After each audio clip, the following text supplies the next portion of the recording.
Hello 93. In this second video I want to go into Judaism and how it shares similarities with paganism. Now, one thing most people don't think about when they think about Judaism is it's the one Abrahamic religion where the adherents did not convert from another religion. They evolved from paganism. Archaeology and DNA testing show that the Jews were originally Canaanites, and their group broke off from the Canaanites and evolved into monotheism. So they kept a lot of their culture and such, and they just evolved into a different form of religion, a different culture. But at one point in their history, the only way you could tell a Jewish town from a Canaanite town was the absence of pig bones. Now, how did this evolution, instead of just a break from the old religion, how did it color Judaism? Well, one way it colored Judaism is Judaism follows a lunar calendar.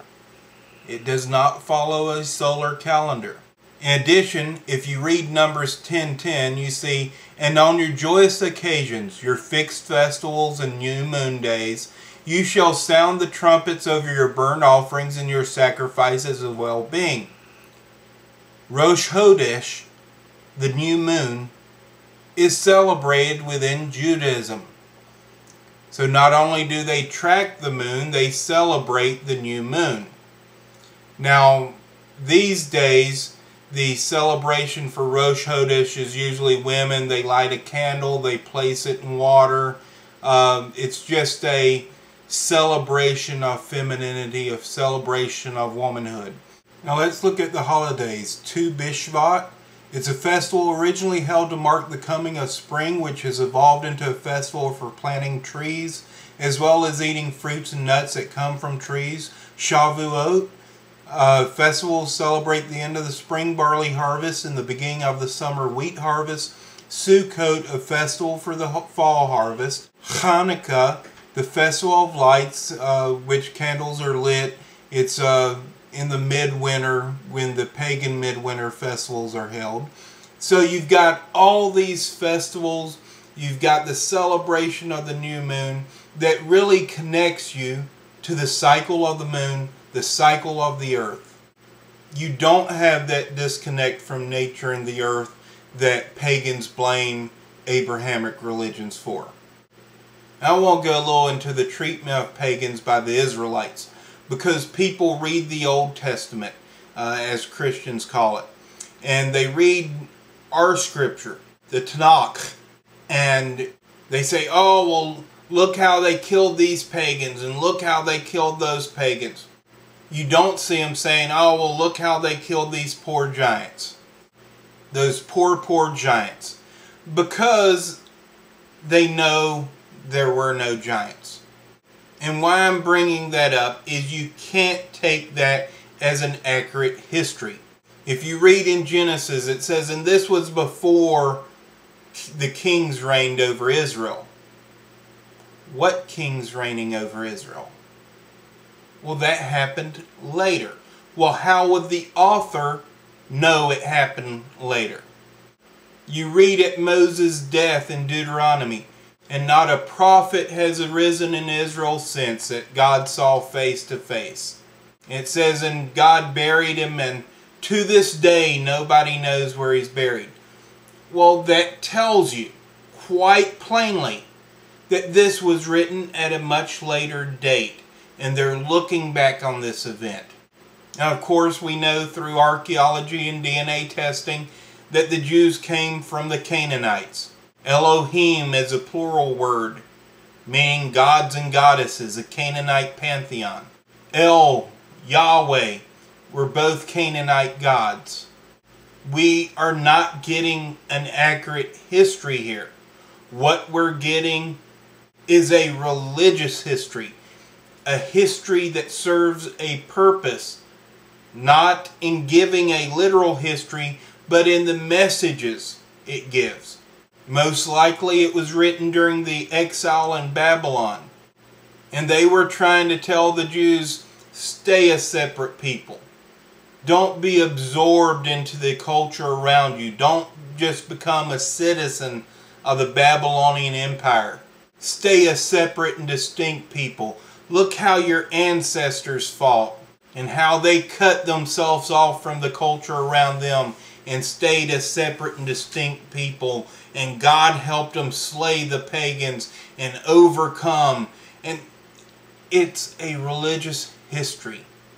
But we know from all the writings we have from the Jews during the Babylonian period, from all the writings we have during the Persian period, from the Roman period, that they were influencing paganism and being influenced by paganism.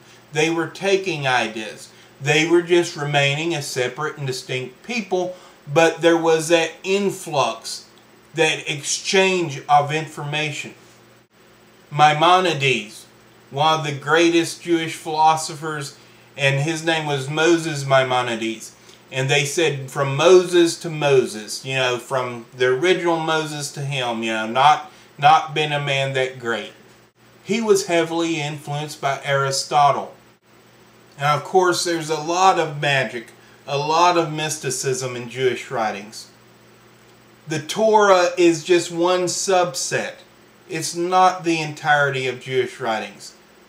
And you can't really understand and get a grasp of Torah without the Talmud, which is the oral Torah, which was written down in Babylonian captivity. You don't understand or get a grasp of Judaism by reading the Christian Old Testament. It doesn't work. But let me read something. It's from the book Jewish Magic and Superstition. It's from sacredtext.com.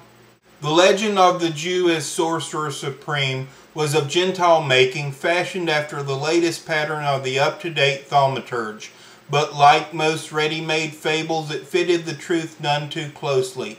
For if Jews were not the malefic sorcerers that Christian animosity made them out to be, they still possessed an ancient and honorable tradition of magic which had been solicitously nourished until in the Middle Ages it reached its highest state of development, sheltered from Christian eyes by secrecy in the impenetrable wall of a strange tongue and even stranger mystical vocabulary and method peculiar to itself. There flourished in Jewish circles a magic lore as extensive and potent as any known to the non-Jewish world, yet markedly different in character and technique. The biblical allusions to the practice of magic indicate a widespread acquaintance with its manifold forms at an early time, but this can hardly be called Jewish magic. It was merely a reflection of the superstitions of the Canaanites, reinforced by importations from Babylonia and Egypt. Even the Talmudic period, reaching to about 500 CE, did not yet produce a distinctive amalgamation of the various strands of tradition that led into it, duplicating in large measure the eclecticism of Hellenistic Gnostic magic which it itself influenced. Thus we find ensconced the Hebrew lore, beliefs, and practices emanated from the entire Mediterranean world. Representatives of ancient Babylon and Egypt nestled against Greco-Roman specimens, newer Egyptian developments, entering by way of the Hellenistic recession, hobnobbing with the latest Chaldaic doctrine, as exemplified in the Babylonian Gemara. Not until the Geonic age, which succeeded the Talmudic, do we find the beginnings of a definitely Jewish magic. It was in this period that Jewish mysticism, influenced to a considerable degree by Gnostic thought, took shape, though its origin undoubtedly goes back to the earlier period. So you get this idea that in the Torah, when it mentioned magic being forbidden and such, that it was pagan magic. They were forbidding pagan practices because they wanted to remain a separate and distinct people. But they had their own magic practices they attributed to God. And they had extensive magic, golems, vibrating the names of God. All of this, the Kabbalah, they had all this magic, all this mysticism, and it has infused Judaism throughout history. So you really can't say that here's our line, and here's paganism, and here's the Abrahamic religions. Even Christianity had extensive magic. The Rosicrucians, the Golden Dawn, Eliphas Levi. The Western mystery tradition was the clash of Jewish magic and Jewish mysticism with Christianity and Christian magic. Have you ever done the LBRP? The names of God that you're vibrating are Jewish.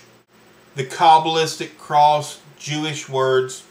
And then the little pronouncement you say at the end, that pronouncement comes from a Jewish prayer documented by R. Samson Raphael Hirsch in the Hirsch Siddur. In the name of God, the God of Israel, may Michael be at my right hand, Gabriel at my left, Uriel before me, Raphael behind me, and above my head the presence of God.